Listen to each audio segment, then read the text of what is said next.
Now, Ahmed Alburai is here with us for more on this, talking about the KRG and the different factions within Kurdistan, or the northern Iraqi Kurdish area. The PUK and opposition to Barzani, how much influence do they actually have to put pressure on him?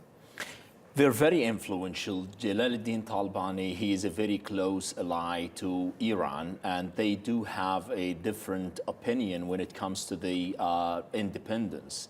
They do believe that they need to renegotiate the terms with the central government in Baghdad. They do believe that they still need to have a one body, one Iraq, in which they are first-class citizens, the same as any other ethnic group in Iraq. But the problem is, again, these two families, they do have this kind of historical competition. Who is the real representative of the Kurdish population in the region? Every part of them wants to achieve this historical achievement.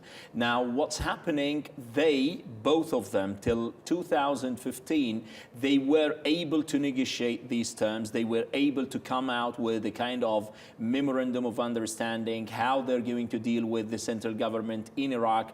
But later, in the past 2 years, it seems that the relations between them, the internal relations between these two factions and other parties in the region, they're not all reading from the same page. They have different opinions. They don't believe that now is the right time to make Turkey, from the one hand, the central government and Iran angry. They do not have the economic power to stand by themselves, to have this kind of independence declaration. They do not have the resources to declare an independent state without these three neighboring countries. Just imagine if they close the borders, this entity, this statelet, will not be able to survive. Even recently, the government, the government of Erbil, was not able to save the salaries for the public service employees in the government. They do not have the budget, the 17% budget from the central government of Iraq. They're not represented in the central government, in the army of Iraq. All these elements does not give them the political momentum they're looking for to declare or to go ahead with this move. Now, what is the most attractive thing to them is what's happening now post-ISIS.